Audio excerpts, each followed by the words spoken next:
Crime બ્રાન્ચે વિદેશી દારૂની 156 bottle સહિત ટોટલ કિંમત ₹21.62 લાખનો મુદ્દામાલ જપ્ત કર્યો.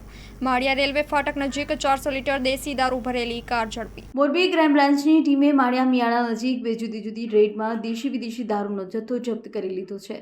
જેમાં પહેલી રેડમાં ભીમસર ચોકડી નજીક ટ્રક ટ્રેલરમાંથી કુલ 156 બોટલ દારૂ તેમજ માળિયા રેલવે ફાટક નજીકથી દેશી દારૂ ભરેલી ઇંગ્લિશ કાર જપ્ત કરી છે.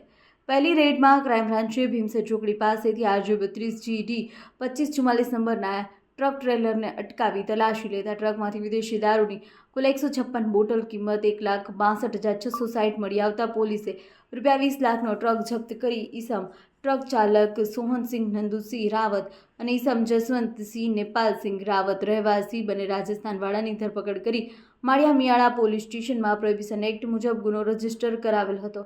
જ્યારે બીજી રેડમાં ક્રાઇમ બ્રાન્ચે માળિયા જામનગર હાઈવે ઉપર રેલવે ફાટક નજીકથી શંકાસ્પદ મારુતિ ઇંગ્લિશ કાર પસાર થતાં પોલીસે કાર અટકાવતા ઇશારો કરતા કાર ચાલક આગળ કાર ઊભી રાખી નાસી ગયો હતો, જેથી પોલીસે GJ03LG 03292 નંબરની કારની તલાશી લેતા કારમાંથી 400 લીટર દેશી દારૂ કિંમત ₹80,000 તેમજ ₹3 લાખની કાર મળી 3.80 લાખનો મુદ્દામાલ જપ્ત કરી કાર નંબરના આધારે માળિયા પોલીસ સ્ટેશનમાં ગુનો નોંધાવ્યો છે. અહેવાલ ન્યૂઝ સોલંકી માંચુ, મોરબી.